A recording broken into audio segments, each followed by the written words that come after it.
যালিকাল কিতাবু লা রাইবা ফীহ। আল্লাহ রাব্বুল আলামিন কোরআনুল কারীমের ভিতরে অনেক জায়গার ভিতরে আল্লাহ তাআলা কোরআনুল কারীমের পরিচয় তুলে ধরেছে। তার ভিতরে সূরা বাকারার ভিতরে আল্লাহ তাআলা কোরআনুল কারীমের আলোচনা তুলে ধরেছে। আল্লাহ বলে, আমার কোরআনুল কারীমকে আমি দুনিয়ার ভিতরে প্রেরণ করেছি। তোমরা যদি কোরআনুল কারীমের কাছে জিজ্ঞেস করো, কোরআন তোমাকে দুনিয়ার ভিতরে আল্লাহ তাআলা প্রেরণ করেছে, তোমার নামটা কি, তুমি একটু আমাকে বলে দাও না। আল্লাহ সূরা বুরুজের ভিতরে বলেন, বাল হুয়া কুরআনুম মাজিদ।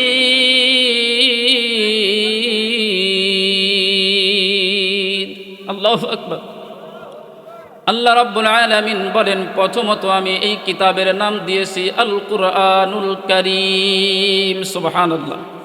কোরআনুল কারীমের এক নম্বর নাম হলো আল কুরআনুল কারীম, কোরআন মাজিদ।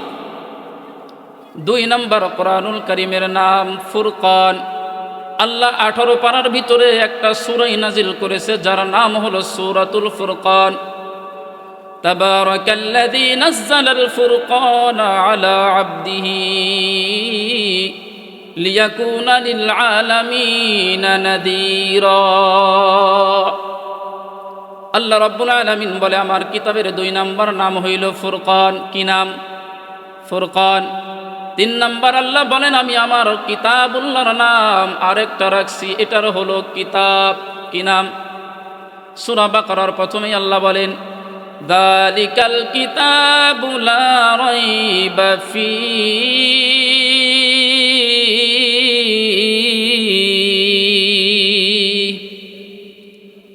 আল্লাহ রাব্বুল আলামিন বলে, আমার কিতাবের আরেকটা নাম হলো আল কিতাব।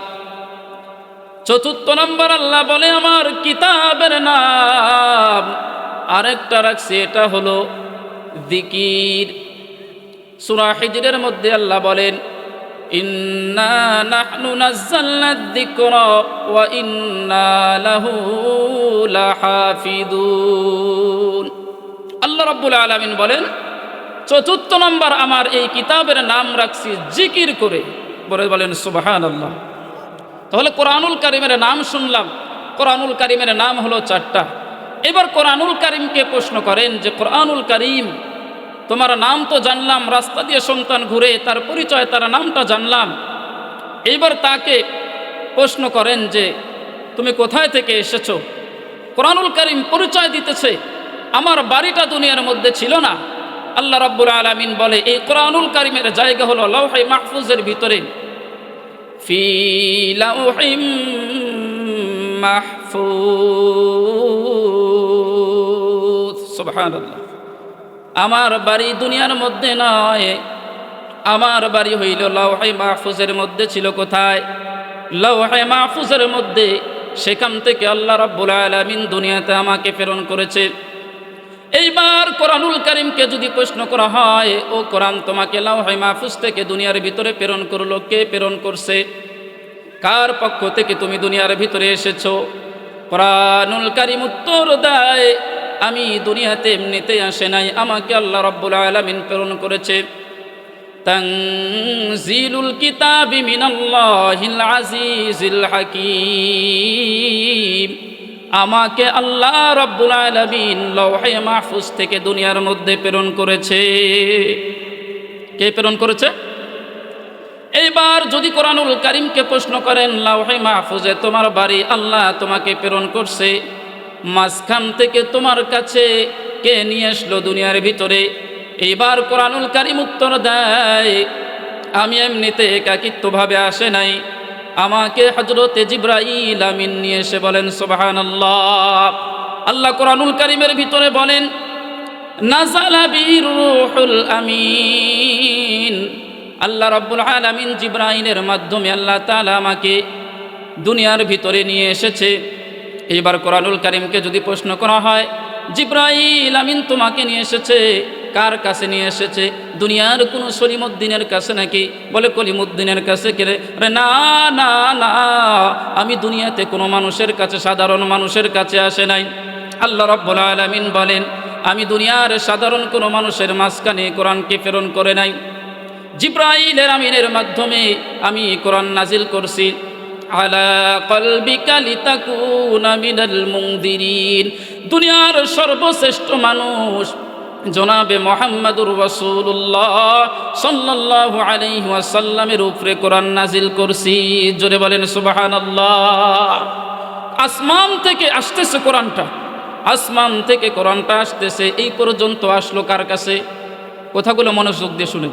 কার কাছে আসছে ভাই? মুহাম্মদুর রাসূলুল্লাহর কাছে কোরআনটা আসছে। বলেন এইবার প্রশ্ন করেন, কোরআন মুহাম্মাদের কাছে আসলে কিভাবে? কোন মাসের ভিতরে তোমাকে মুহাম্মাদের কাছে প্রেরণ করা হলো? সূরা বাকারায় কোরআন উত্তর দেয়, শাহরু রমাদানাল্লাযী উনজিলা ফীহিল কুরআন। আল্লাহ রাব্বুল আলামিন আমাকে 12 মাসের মধ্যে সবথেকে শ্রেষ্ঠ মাস রমজানুল মুবারক মাসে নাজিল করছে। বলেন সুবহানাল্লাহ। রমজানুল মুবারক মাসের মধ্যে নাজিল করছে। বুঝলাম পুরো মাসে কি নাজিল করছে? বলে না না না, আল্লাহ সূরা কদরের ভিতরে বলেন এই কোরআনুল কারীমকে আমি নাজিল করছি লাইলাতুল কদরের রাত্রিতে।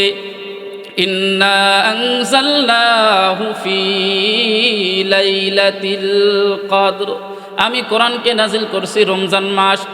শুধু রমজান মাসে নয়, রমজান মাসের ভিতরে একটা শ্রেষ্ঠত্ব দিন আছে, শ্রেষ্ঠত্ব রজনী আছে। এটা হলো লাইলাতুল কদর, যেটা 1000 মাস থেকে উত্তম। ওই লাইলাতুল কদরে আমি মুহাম্মাদের উপরে নাজিল করছি। বলেন সুবহানাল্লাহ। বুঝতেছেন কথাগুলো? কোরআনের বাড়ি ছিল লৌহে মাহফুজের ভিতরে।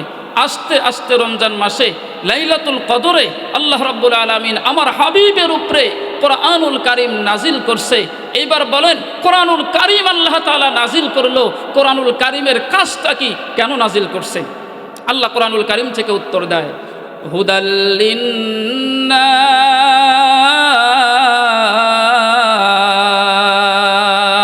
আল্লাহু আকবার। বলে না না, কোরআনুল কারীমকে আমি এমনি প্রেরণ করে নাই রে। দুনিয়ার যতগুলো পথভ্রষ্ট মানুষ আছে, ওই পথভ্রষ্ট মানুষগুলোকে হেদায়েতের রাস্তা দেখানোর জন্য আসছি। সুবহানাল্লাহ। তাহলে কোরআনুল কারীম পথভোলা মানুষ যারা ছিল, এই পথভোলা মানুষদেরকে সঠিক রাস্তা দেখানোর জন্য আল্লাহ কোরআনুল কারীম নাজিল করছে। এটা আমার গাইড, এটা আমার আল কোরআন। এর মাধ্যমে আমি দুনিয়া থেকে জান্নাতের রাস্তা দেখাবে কোরআনুল কারীম। বলেন সুবহানাল্লাহ। এই কারণে কোরআনুল কারীমের সাথে যাদের সম্পর্ক, কোরআনুল কারীমের সাথে যাদের মহব্বত, তারা দুনিয়ার ভিতরেও শ্রেষ্ঠত্ব, আখিরাতের মধ্যেও তারা শ্রেষ্ঠত্ব। এই কারণে দেখুন কোরআন নাজিল ছিল প্রথমত ছিল লাওহে মাহফুজের ভিতরে। লাওহে মাহফুজের দাম বাড়ছে কোরআনুল কারীমের কারণে। কোরআনুল কারীম জিবরাইল আমিন নিয়ে এসেছে সবশ্রেষ্ঠ, সর্বশ্রেষ্ঠ ফেরেশতাদের মধ্যে সম্মানিত হয়েছে জিবরাইল আমিন ফেরেশতা। কোরআনুল কারীম আল্লাহ রাব্বুল আলামিন রমজান মাসে নাজিল করছে। রমজান মাসের দাম বেড়ে গেছে। আল্লাহ লাইলাতুল কদরে নাজিল করছে, লাইলাতুল কদরের মর্যাদাও বেড়ে গেছে। আল্লাহ আমার হাবিবের উপরে নাজিল করছে, আমার হাবিবের সম্মানও বেড়ে গেছে। আল্লাহ বলেন যে কোরআনটা কোন হাফেজে সিনার মধ্যে থাকবে গো, ওই হাফেজে কোরআনের সম্মান আমি দুনিয়ার সব মানুষের থেকে বেশি শ্রেষ্ঠত্ব দিয়ে দিব। সুবহানাল্লাহ। এজন্য যাদের সিনার ভিতরে হাফেজে কোরআন, যাদের সিনার ভিতরে এই কোরআনুল কারীম আছে, দুনিয়ার ভিতরে সব থেকে শ্রেষ্ঠ মানুষ হইল তারা। বলেন সুবহানাল্লাহ। বিশ্বাস হয় কি না? আল্লাহর রাসূল বলেন, খায়রুকুম মান তাআল্লামাল কুরআনা ওয়া আল্লামা। দুনিয়ার সব থেকে শ্রেষ্ঠ মানুষ হলো যারা কোরআনুল কারীম শিক্ষা দেয় এবং যারা কোরআনুল কারীম শিক্ষা নেয়। পৃথিবীতে সব থেকে শ্রেষ্ঠ মানুষ হইল তারা। এইবার আপনারা বলেন, আমার সন্তান, আপনার সন্তান কোরআনুল কারীম শিক্ষা নেওয়ার জন্য যে মাদ্রাসায় সকালে সন্ধ্যায় পাঠাইলেন, এর দ্বারা আমার আপনার সন্তান কোরআনুল কারীম শিক্ষা করার কারণে যেই কোরআন শিক্ষা দিতেছে তার দাম বাড়বে। যেই পিতামাতা মেহনত করে শিক্ষা দিতেছে সেই পিতামাতার দাম আল্লাহ বাড়ায় দিবে। সুবহানাল্লাহ। এ কারণে চিন্তার কোনো কারণ নাই। আমার সন্তান কেন ডাক্তার হতে পারলো না, আমার সন্তান কেন ইঞ্জিনিয়ার হতে পারলো না, আমার সন্তান কেন একটা দুনিয়ার শিক্ষায় সব থেকে ডিগ্রি অর্জন করে দুনিয়ার মধ্যে শ্রেষ্ঠত্ব অর্জন করতে পারলো না কেন, এইটা আফসোস করার কারণ নাই। যেখানে আল্লাহ শ্রেষ্ঠত্ব দিবে, দুনিয়ার কোনো মানুষের শ্রেষ্ঠত্ব সেই জায়গায় কিছুই না। এই কারণে কোরআনুল কারীমের শিক্ষা সব থেকে শ্রেষ্ঠ শিক্ষা। এবার বলেন কেমনে শিক্ষা? এবার আসেন, আল্লাহ রাসূল বলেন, আমি নিজে বলতেছি না, আল্লাহর রাসূল করিম সাল্লাল্লাহু আলাইহি ওয়াসাল্লাম বলেন কোরআনুল কারীম যে সব থেকে শ্রেষ্ঠত্ব, একটা হাদিস আল্লাহ রাসূল শোনায় দিলেন। قال رسول الله صلى الله عليه وسلم من قرأ حرفا من كتاب الله فله به حسنة। যেই ব্যক্তি, এই দিকে লক্ষ্য করেন ভাইরা, যেই ব্যক্তি আল্লাহর রাসূল বলেন কোরআনুল কারীম থেকে এক একটা হরফ তেলাওয়াত করবে, মান ক্বারাআ হারফাম মিন কিতাবিল্লাহ ফালাহু বিহি হাসানা, আল্লাহর রাসূল বলেন একটা হরফ তেলাওয়াত করার কারণে প্রতিটা হরফে আল্লাহ 10টা করে নেকি দান করবে। দুনিয়ার কোনো শিক্ষা এমন নাই, দুনিয়ার যত কিতাব আছে, দুনিয়ার যত বই আছে, শুরু থেকে শেষ পর্যন্ত পড়েন, কোনো কিতাবে লেখা নাই একটা হরফ পড়লে 10টা নেকি দিবে। কোনো জায়গা আছে বলেন? 10টা না, একটা নেকি দিবে, এরকম কোনো হরফ আছে? কোনো দুনিয়ার কোনো কিতাবের ভিতরে এরকম হরফ একটাও নেই। আল্লাহ রাসূল বলে শুধু এরকম নয়, ওয়ালা আকুলু আলিফ লাম মিম হারফুন। সূরা বাকারার প্রথমে আল্লাহ তাআলা বলেন আলিফ লাম মিম। সকলে একবার আমার সাথে বলেন আলিফ লাম মিম। আল্লাহ রাসূল বলেন ওয়ালা আকুলু আলিফ লাম মিম হরফুন, আমি বলি না আলিফ লাম মিম 3টা মলে এক হরফ, বরং ওয়ালাকিন আলিফ হরফুন, আলিফ একটা হরফ, ওয়া লাম হরফুন, লাম একটা হরফ, ওয়া মিম হরফুন, মিম একটা হরফ। আলিফ লাম মিম এই 3টা শব্দ যেই ব্যক্তি পড়বে, আল্লাহর রাসূল বলেন তার আমলনামায় 30টা নেকি দান করা হবে। কয়টা নাকি? 30টা। শুধু এই শব্দ আলিফ লাম মিম, এই শব্দটা পড়ার কারণে আল্লাহ রাব্বুল আলামিন তার আমলনামায় কয়টা নেকি? 30টা নেকি দান করে। আল্লাহ রাব্বুল আলামিন কোরআনুল কারীমের এত মর্যাদা দিয়েছেন। এই কারণেই সূরা আনফালের ভিতরে 2 নম্বর আয়াতে আল্লাহ তাআলা বলেন, ঈমানদারদের পরিচয় তুলে ধরতে গিয়ে বলেন, ইন্নামাল মুমিনুনা আল্লাযীনা ইযা যুকিরাল্লাহ ওয়াজিলাত কুলুবুহুম ওয়া ইযা তুলিয়াত আলাইহিম আয়াতুহু যাদাতুহুম ঈমানা। কোরআনুল কারীমের তেলাওয়াত যখন মানুষ শুনবে, দুনিয়ার মানুষ যখন কোরআনুল কারীমের তেলাওয়াতগুলো শুনবে, যদি সে ঈমানদার হয়, ঈমানদার যদি বাস্তবে সে হয়, কোরআনুল কারীমের তেলাওয়াত শোনার সাথে সাথে তার ঈমানগুলো আরো তাজা হতে থাকবে। ঈমানদার যদি হয় তাহলে কোরআনুল কারীমের তেলাওয়াত শোনার সাথে সাথে তার ঈমান আরো তাজা হতে থাকবে। কোরআনুল কারীম তেলাওয়াত শুনবে, তার ঈমান তাজা হবে, আবার শুনবে, তার ঈমান আবার তাজা হবে। অপরদিকে আল্লাহ তাআলা সূরা তাওবার শেষের দিকে বলেন, যদি ঈমানদার যদি না হয়, কোরআনুল কারীম যদি ঈমানদারেরা যদি না শুনে, কোনো মুনাফিক যদি শুনে, কোনো কাফের যদি শুনে, তাদের ঈমান বাড়ে না। তারা আরা বলে, শুধু এই কথাই বলে, আরে মুহাম্মাদের কাছে গিয়ে তোমরা কোরআনুল কারীমের তেলাওয়াত শুনো, কি পাইছো তোমরা? ওয়া ইযা মা উনজিলাত সূরাতুন ফামিনহুম মান ইয়াকুলু আইয়ুকুম যাদাতহু হাযিহি ঈমানা। বাস্তবে যারা ঈমানদার, তারা কোরআনুল কারীমের তেলাওয়াত যখন শুনে তাদের ঈমানটা বাড়ে। আর যাদের অন্তরের ভিতরে মুনাফিকি আছে, অন্তরের ভিতরে যাদের ব্যাধি গো, তাদের কোরআনুল কারীম শোনার কারণে তাদের অন্তরটা পরিষ্কার হয় না, আরো নেফাকি হয়। কারণ তারা তো কোরআনুল কারীমকে মহব্বত করে না, বরং কোরআনুল কারীমের যখন কোনো আয়াত নাজিল হয়, ওয়া ইযা মা উনজিলাত সূরাতুন নাযারা বা'দুহুম ইলা বা'দ, একজন আরেকজনের দিকে তাকায়। মুনাফিক একজন আরেকজনের দিকে তাকায়, কি হইল রে, কোরআনুল কারীম কি আমাদের বিপক্ষে গেল নাকি? মুহাম্মাদের ধর্মের ভিতরে মুহাম্মাদের সামনে বসে বসে তারা যখন তাদের বিপক্ষে আয়াত নাজিল হয়, তখন তারা একজন আরেকজনের দিকে তাকায় আর বলে কি হইল। তখন তাকাইতে তাকাইতে যখন বলে মুহাম্মদ আমার দিকে তাকায় নাই, তখন আস্তে করে তারা পিছনের দিকে টান দিকে সরে যায়। এরাই হলো মুনাফিক। কথা বলেন ঠিক কিনা? এই কারণে যারা কোরআনুল কারিমের সাথে বিদ্বেষ রাখবে, কোরআনুল কারিমের তেলাওয়াত শুনে যারা পিছনের দিকে সরবে, নিজের ব্যক্তিগত জীবনে কোরআনকে মানবে না, সামাজিক জীবনে কোরআনকে মানবে না, রাষ্ট্রীয় জীবনে কোরআনকে মানবে না, ব্যক্তিগত জীবনে কোরআনকে মানবে না, এরাই হলো মুনাফিক। এরাই হলো মুনাফিক, যারা কোরআনের বিধানকে নিয়ে যারা চুলকানি হয়, যাদের কোরআনের তেলাওয়াত শুনলে যারা পিছনের দিকে সরে যায়, এরা কখনো ইমানদার হতে পারে না।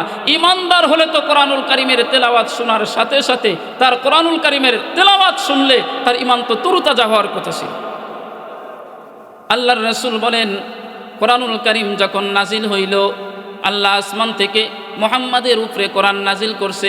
জিবরাইল আমিন হেরা গুহার ভিতরে আসছে। আল্লাহর রাসূল বলেন, কোরআনুল কারিম যখন আমার উপরে জিবরাইল আমিন নিয়ে আসবে, নবুয়তের পূর্বেই আমার কাছে কেমন যেন একটু একাকিত্ব জীবন পছন্দ হতো। আমি শুধু মনে হইতো যে আমি একটু একাকিত্ব জীবন করব, কোনো একটা গুহার ভিতরে গিয়ে আমার নির্জনে আল্লাহ তাআলার ইবাদত করব। আল্লাহর রাসূল বলেন, যখন আমি হেরা গুহার ভিতরে ছিলাম, তখন একজন ফেরেশতা আমার কাছে চলে আসলো রে।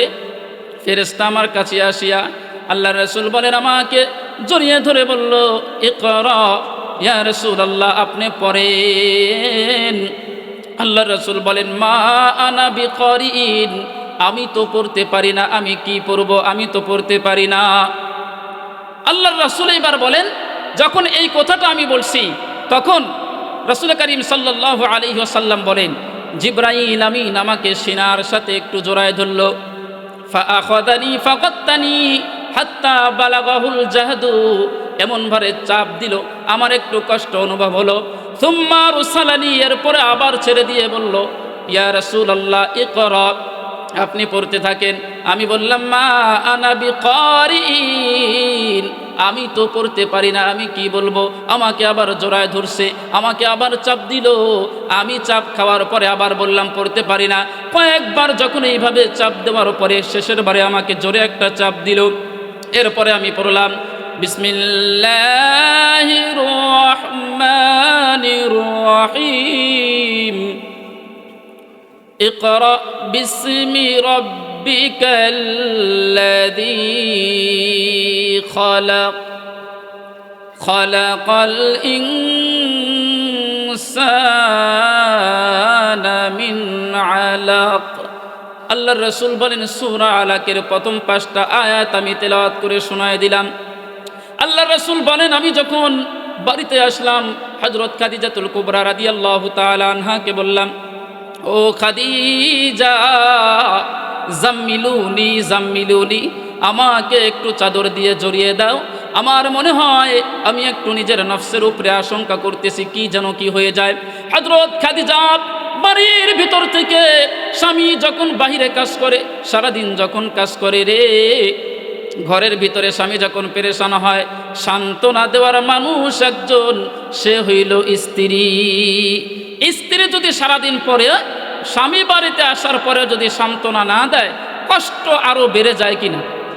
সারাদিন কাজ করলাম, এরপরে আমার স্ত্রী বাড়িতে আসার পর আমাকে সম্মান দেয় না, আমার খেদমত করে না, আমার পেরেশানি আরো বেড়ে যায়। আল্লাহ রাসূল যখন হযরতে খাদিজাকে বললেন, খাদিজা, আমার কেমন যেন ভয় হচ্ছে রে, না জানি কি হয়ে যায়। খাদিজা আল্লাহর রাসূলকে বললেন, ওয়াল্লাহি লা ইউখজিকা আবাদা ইয়া রাসূলুল্লাহ, চিন্তার কারণ নাই, আল্লাহর কসম করে বলতেছি, আল্লাহ তাআলা আপনাকে কখনোই লাঞ্ছিত করবে না, কখনোই অপমানিত করবে না। সুবহানাল্লাহ জোরে, কখনোই আপনাকে অপমানিত করবেন না। কারণ ইন্নাকা লাতাসিলুর রাহমা, আপনি তো আত্মীয়তার বন্ধনকে ঠিক রাখেন, আপনি তো আত্মীয়তার বন্ধন ঠিক রাখেন, এতিম সন্তানদের খবর রান, যারা বাড়িতে দুঃখিনী ও অভাবগ্রস্ত আছে তাদেরকে আপনি খবর নেন। সুতরাং আল্লাহ তাআলা আপনাকে কখনোই লাঞ্ছিত করবে না। এবার আল্লাহ রাসূল এই কষ্টর পরে নিজের ঘরের ভিতরে সান্ত্বনা দিলেন হযরত খাদিজাতুল কুবরা। এখান থেকে একটা কথা স্পষ্ট বুঝেন, কোরআনুল কারীমকে শিক্ষা নিতে হলে, ইলমে দ্বীনকে শিক্ষা নিতে হলে একটু কষ্ট করতে হবে, ভাই করতে হবে, ত্যাগ স্বীকার করতে হবে, মায়া মহাব্বতকে ত্যাগ স্বীকার করতে হবে। মাদ্রাসায় সন্তান যায়, সকালে ঘুম থেকে উঠে শেষ রাত্রিতে জাগ্রত হয়ে কোরআনুল কারীম শীতের ভিতরে তেলাওয়াত করে, আমি বাবা মা এত আদরের সন্তান, এত মহাব্বতের সন্তান, এরপরেও আমার সন্তান মাদ্রাসার ভিতরে কি খায়? আমি বাড়িতে ভালো খানা খাই, আমার সন্তান বাড়িতে আসলে ভালো খানা খাইতে পারতো, মাদ্রাসায় ডাউল খায়, মাদ্রাসা আলু খায়, আর কি না খায় জানি না, কিন্তু একটু ত্যাগ স্বীকার করতে হবে। আল্লাহ রাসূল ত্যাগ স্বীকার করছে, একটু কষ্ট পাইছে। এই কারণে এখান থেকে একটা কথা বুঝেন যে কোরআনুল কারীমের শিক্ষা যদি পেতে হয় তাহলে একটু কষ্ট করতে হবে, মা বাবাকে ত্যাগ স্বীকার করতে হবে। যেরকম হযরতে বাইজিদ বোস্তামি রহমাতুল্লাহি আলাইহির মা, বাইজিদ বোস্তামি একজন বড় বুজুর্গ, তিনার মা যখন বাইজিদ বোস্তামিকে পেটের মধ্যে রাখলেন, বাবা নাই গো, বাবা মারা গেছে, দুনিয়া থেকে চলে গেছে, বাইজিদ বাবার মুখটা দেখতে পারে নাই। বাইজিদ বোস্তামির মা তার বাবাকে কথা দিয়েছিল, আমার সন্তান যদি বড় হয় একজন বিখ্যাত আলেম বানাবো রে, ও একজন আলেম বানাবো, কোরআনের একজন সৈনিক বানাবো, দুনিয়ার একজন সৈনিক বানাবো না, হাফেজে কোরআন বানাবো। পর্দার আড়ালের মা ও বোনেরা লক্ষ্য করে কথাগুলো শুনবেন। নিজের সন্তানকে মাদ্রাসায় দিয়ে চিন্তা করেন না আমি কি অবস্থায়, আমার কি হবে, এই চিন্তা করেন না। বাইজিদ বোস্তামির মা বলেন, সন্তান যখন বড় হলো মাদ্রাসার ভিতরে একজন ওস্তাদের কাছে সুপর্দ করে দিলাম, হুজুর আমি আমার সন্তানকে দুনিয়ার কোনো আশার জন্য নিয়ে এসে নাই, আমি তার পিতাকে কথা দিয়েছিলাম তার সন্তানকে একজন আলেম বানাবো, তার সন্তানকে একজন হাক্কানি আলেম বানাবো। হুজুর আপনার কাছে আমার সন্তানকে রেখে গেলাম গো, সন্তানকে আপনি ভালো করে একজন আলেম বানায় দিবেন, কিন্তু কথা মনে রাখেন আমার বাবা সন্তান যদি বাড়িতে যেতে চায় সন্তানকে বাড়িতে পাঠাবেন না যতক্ষণ পর্যন্ত একজন আল্লাহর ওলি না হয়। সুবহানাল্লাহ। একজন মা কতটুকু ত্যাগ স্বীকার করছে কোরআনের পিছনে দেখেন। কিছুদিন পর বাইজিদ বোস্তামি ইলমে দ্বীন শিক্ষা করে হুজুরকে ডাক দিয়া বলে, ও গো হুজুর গো, আমার তো মনে হয় আমি একটু বাড়িতে যাই। মা যতই বলুক না কেন, মা তো মহাব্বত আমাকে অবশ্যই করে কিনা বলেন? অবশ্যই করে। আমার মা আমাকে বাড়িতে যাইতে মানা করছে, কিন্তু অন্তর তো মানে না। মাদ্রাসার ছাত্ররা মোবাইলে যখন ফোনে মায়ের কথাগুলো শুনতে পায় চোখের পানি ছাড়ে, মা গো একটু বাড়িতে নিয়ে যাইতে চায়, একটু বাবাকে বলিয়া হুজুরদেরকে ফোন করায় দাও, আমি একটু বাড়িতে যাইতে চাই। বাইজিদ বোস্তামি তার ওস্তাদকে বলে, ওস্তাদ আমার মাকে তো একটু দেখতে মন চায়, আমার মাকে একটু তার চেহারাটা আমি দেখতে চাই গো, একবার বাড়িতে যাওয়ার সুযোগটা করে দেন। বাইজিদ বোস্তামির কথা শুনে হুজুর বলে, তোমার মা তো বলেছে বাড়িতে যাওয়া যাবে না, আলেম না হইলে বাড়িতে যাওয়া যাবে না, হাফেজ না হইলে বাড়িতে যাওয়া যাবে না। তারপরেও যখন তুমি বলতেছো তাহলে শোনো শোনো, কোরআনুল কারীমের 2 অংশ তুমি মুখস্থ করে ফেলো। কিছু দিনের মধ্যে যদি মুখস্থ করতে পারো, একটা টেকনিক খাটায় দিল, কারণ কোরআনুল কারীম যদি মুখস্থ করতে চায় দিন তো অনেক যাবে, 2-1 বছর হয়তো সময় চলে যাবে। বাইজিদ বোস্তামি বলে, আমাকে হুজুর বলেছে যে যদি তুমি কোরআনুল কারীমের 2 অংশ মুখস্থ করতে পারো তোমার মায়ের সাথে তোমার সাক্ষাতের সুযোগ করে দেওয়া হবে। তিনি বলেন, আমি দিন রাত মেহনত করে কিছুদিন পর হুজুরকে বললাম আমি এইবার মাকে দেখতে যাইতে পারি কিনা, মুখস্থ তো দিন রাত কষ্ট করে করলাম। এইবার হুজুর বলে, ঠিক আছে তুমি যেই মেহনতটা করছো এবার তোমার হক আছে, তুমি মাকে দেখতে যাব। মুসলমান বাবাজিরা কথাগুলো ভালো করে লক্ষ্য করবেন। মায়ের দরজার সামনে গিয়া মাকে ডাক দিয়েছে, মা দরজাটা খুলো গো, আপনার চেহারাটা একবার দেখতে চাই। রাত্রিবেলা সন্ধ্যাবেলা সারাদিন চলে গেছে। বাইজিদ সন্ধ্যাবেলা মায়ের দরজার সামনে কোরআন আসছে, মা গো একটু আপনি দরজাটা খুলেন, আপনার চেহারা দেখব। ভিতর থেকে মা আওয়াজ দিয়ে বলে, রে এ বাইজিদ এটা আমার কখনো বাইজিদ হইতে পারে না, আমার বাইজিদ আলেম না হইয়া কখনোই আসবে না, তুমি আমার বাইজিদ হইতে পারো না, তুমি হয়তো বাইজিদের কণ্ঠটা নকল করে দরজার সামনে আসছো। কতটুক ত্যাগ স্বীকার করছে তার মা, বলছে আমার বাইজিদ যতক্ষণ আল্লাহর ওলি না হইতে পারবে ততক্ষণ পর্যন্ত আমার বাড়িতে আসবে না। সুবহানাল্লাহ। ততক্ষণ পর্যন্ত তো বাড়িতে আসবে না। আমার বাইজিতের কাছে আমি আবদার করে রেখেছি, আমার বাইজিত ততক্ষণ পর্যন্ত আসবে না যতক্ষণ পর্যন্ত সে আল্লাহর ওলি না হয়। সন্তান মায়ের চোখের চেহারাটা দেখতে পারে নাই। মুসলমান মা বোনেরা ভালো করে শুনেন, একজন মা সন্তানকে কতটুকু মহব্বত করে, সারাদিন পর যদি অনাহারেও থাকে, সন্তান যখন মাকে একবার মা বলে ডাক দেয়, বাবারে একবার যখন বাবা বলে ডাক দেয়, রাস্তাঘাটে বাবা কাজ করে, বাবা যখন রাস্তাঘাটে কাজ করে রিক্সা চালায়, একটা কোলা নেয় হাতের ভিতরে, একটা রুটি নিছে ক্ষুধার্ত অবস্থায়, খানা খাইবে মুখের সামনে যখন নেয়, ওই সময় সে চিন্তা করে, রে এই কোলাটা যদি বাড়িতে আমি নিয়ে যাই, আমার কলিজার টুকরা একটা সন্তান আছে, আমার কলিজার টুকরা একটা কন্যা আছে, আমার কলিজার টুকরা একটা ছেলে আছে, যখন আমি বাড়ির দরজার সামনে যাব, ওই সময় চিৎকার করে বাবা বাবা বলে ডাকবে, সন্তানের মুখের সামনে কি দিব, তখন এই কোলাটা বাবা না খেয়ে পকেটের ভিতরে রেখে দেয়। কথা বলেন ঠিক কি? বাবা ওই সময় কোলাটা পকেটের ভিতরে রাখে যাতে করে আমার কন্যাকে দিতে পারি, আমার সন্তানকে দিতে পারি।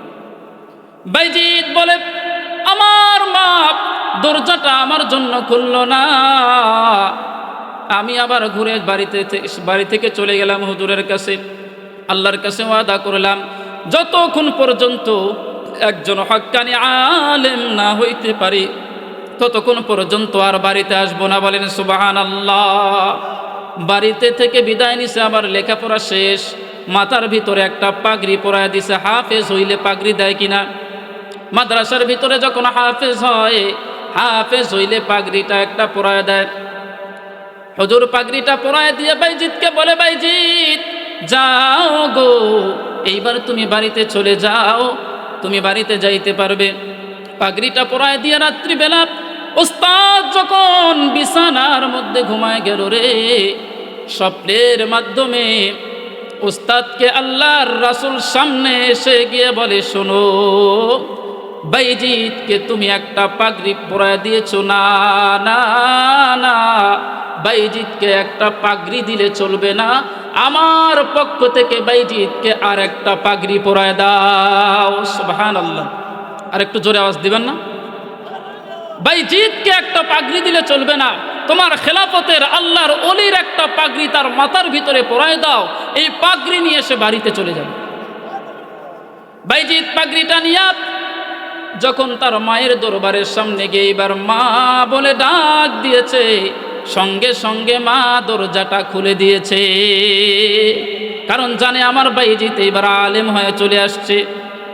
বাইজিৎ মাকে দেখার পরে কলিজা ঠান্ডা করে মায়ের দুই হাত দিয়ে মাকে জড়ায় ধরে কান্না শুরু করছে। বাইজিতের মাও কান্না করে বিদ্ধ হয়ে গেছে। বাইজিৎকে বলে, বাবা বাইজিৎ,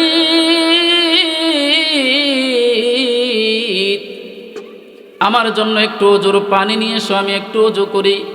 অজুর পানি নিয়ে আসার পর 2 রাকাত নামাজ আদায় করে আল্লাহর কাছে শুকরিয়া আদায় করছে। আর মালিককে বলে, মালিক গো, বাইজিৎকে যেই জন্য পাঠাইলাম সেই কাজ পুরা করে আসছে, আমি এটাই খুশি হয়েছি। আমি বাইজিতের মাধ্যমে আর কোনো দুনিয়ার কাজ নিতে চাই না, আখিরাতের কাজ নিতে চাই। আমি যদি জীবিত থাকি বাইজিৎ আমার খেদমত করবে। আল্লাহ আমাকে এখন এই দুনিয়া থেকে নিয়ে যাও। তার বাবার আশাটা আমি পুরো করে দিয়েছি। যায় নামাজের ভিতরে বসে থাকতে থাকতে নামাজ পড়া অবস্থায় কালিমা পড়তে পড়তে আল্লাহর বান্দি দুনিয়া থেকে বিদায় নিয়ে চলে গেছে। এই কারণে কোরআনুল কারীমতে শিক্ষা দিতে গিয়া আমার সন্তান মাদ্রাসায় ভিতরে আছে, কষ্ট করতেছে, একটু পর পর বাড়িতে নিয়ে আসি, একটু ভালো মন্দ খাওয়াই, এটা যদি আশা করেন কোরআনুল কারীমের শিক্ষা সে পাবে না। কোরআনুল কারীমের শিক্ষা অর্জন করতে হলে কোরআনুল কারীমের সাথে থাকতে হবে, তার সাথে সহযোগিতা অর্জন করতে হবে, তার পিছনে সময় দিতে হবে, সন্তানের মায়া মহাব্বত সব কিছু ছেড়ে দিতে হবে। আল্লাহ রাসূল বলেন, যারা কোরআনুল কারীমের হাফেজ হয়, যারা কোরআনুল কারীমকে যারা মুখস্থ করে, আল্লাহর রাসূল বলেন, মান ক্বারাআল কুরআনা ফাআহাল্লা হালালাহু ওয়া হাররামা হারামাহু। কোরআনুল কারীমকে যখন তারা পড়ে, তারা হালালকে হালাল বুঝে, হারামকে হারাম বুঝে। আল্লাহর রাসূল বলেন, আদখালাহুল্লাহুল জান্নাহ। আল্লাহ তাআলা কোরআনুল কারীম কোরআনুল কারিমের কারণে আল্লাহ রাব্বুল আলামিন তাকে জান্নাতে প্রবেশ করাবে। জোরে বলেন সুবহানাল্লাহ। কোরআনুল কারিমকে যখন পড়বে, কোরআনুল কারিম যারা মুখস্থ করবে, আল্লাহ রাব্বুল আলামিন তাদেরকে জান্নাত পর্যন্ত পৌঁছায় দিবে। বলেন সুবহানাল্লাহ। আর একটু জোরে আওয়াজ দিয়ে বলেন সুবহানাল্লাহ। এই জন্য কোরআনুল কারিম যেখানেই তেলাওয়াত হবে, আমি আপনি সেখানেই থাকতে প্রস্তুত কিনা বলেন? শুধু কোরআনুল কারিম যারা পড়বে শুধু তাদের জন্য নয়, আল্লাহর রাসূল বলেন যারা হাফেজ হবে, কোরআনুল কারিমের হালাল হারামকে বাঁচবে, শুধু তারাই নয়, ওয়াসাফাহু, কোরআনুল কারিমের হাফেজদের জন্য আর একটা বাজেট আছে। যারা তার আহলে বাইতের ভিতরে যারা জাহান্নামী 10 জন মানুষ এরকম জাহান্নামী ছিল, কুল্লুহুম কদ ওয়াজাবাত লাহুন নার, যাদের জন্য জাহান্নাম ছিল জাহান্নাম, ওই একজন হাফেজের কারণে 10 জন জাহান্নামীকে একজন মানুষ জান্নাত পর্যন্ত নিয়ে যাবে। একজন মানুষ 10 জন মানুষকে জাহান্নাম থেকে মুক্ত করে তাকে জান্নাত পর্যন্ত নিয়ে যাবে। শুধু কয়জনে? একজন কোরআনুল কারিম পড়নেওয়ালা, যার সন্তান হাফেজ হবে, যার সন্তান কোরআনুল কারিমকে মুখস্থ করবে, তার হালালকে হালাল বুঝবে, হারামকে হারাম বুঝবে, এই একজন মানুষ কয়জনকে? বুঝেন নাই? কয়জন মানুষকে? 10 জন মানুষকে জান্নাত পর্যন্ত নিয়ে যাবে। আল্লাহ রাসূল আরেকটা হাদিসের ভিতরে বলেন, আল কুরআনু শাফিউন মুশাফফাউন, কোরআন এমন একটা বস্তু, এমন একটা সম্পদ, যার সুপারিশকে আল্লাহ তাআলা কবুল করে নেয়, যার সুপারিশকে আল্লাহ তাআলা কবুল করে নেয়।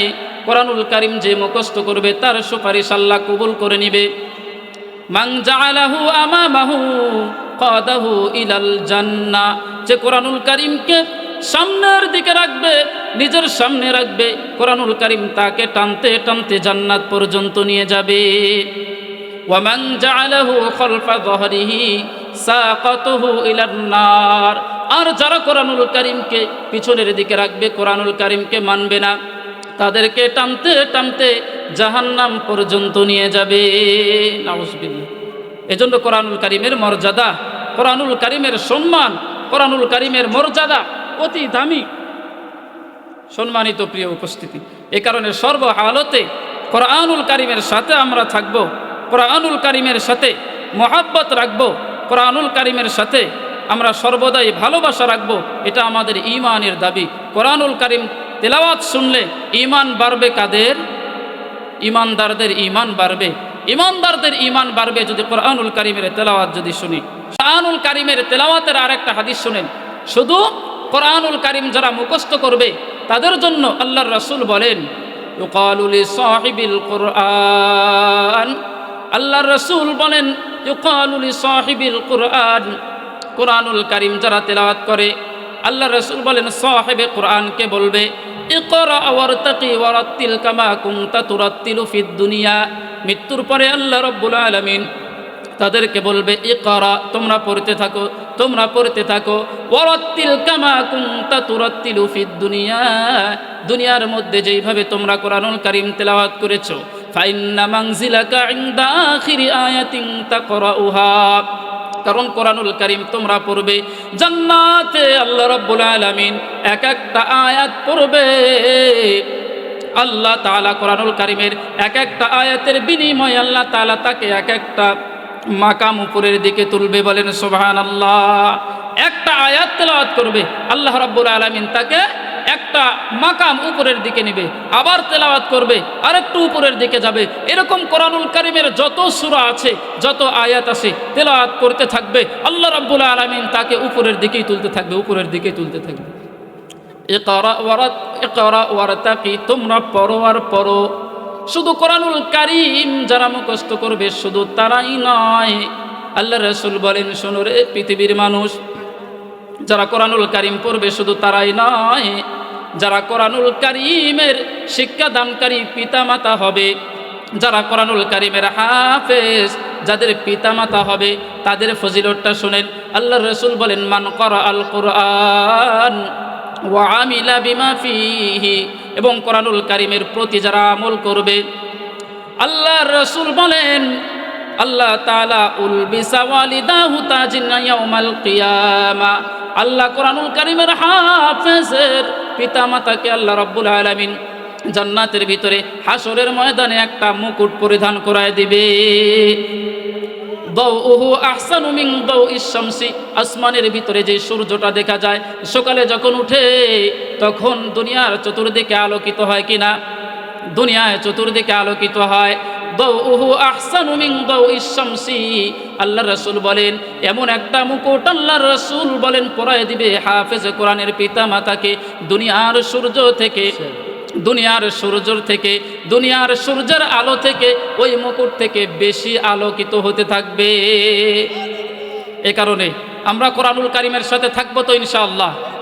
যতক্ষণ পর্যন্ত জীবন থাকবে ততক্ষণ পর্যন্ত আমার হায়াত মউত, সামাজিক জীবন, রাষ্ট্রীয় জীবন, ব্যক্তিগত জীবন, পারিবারিক জীবন, সব জীবনের ভিতরে বিধান মেনে চলবো কোরআনুল কারীমে। আল্লাহ রাব্বুল আলামিন আমাদের সকলকেই কোরআনুল কারীমের সাথে পরিপূর্ণ সম্পর্ক রেখে দুনিয়া থেকে জান্নাতি মানুষ হয়ে আল্লাহ তাআলা দুনিয়া থেকে চলে যাওয়ার তৌফিক দান করেন। সকলেই বলুন আমিন।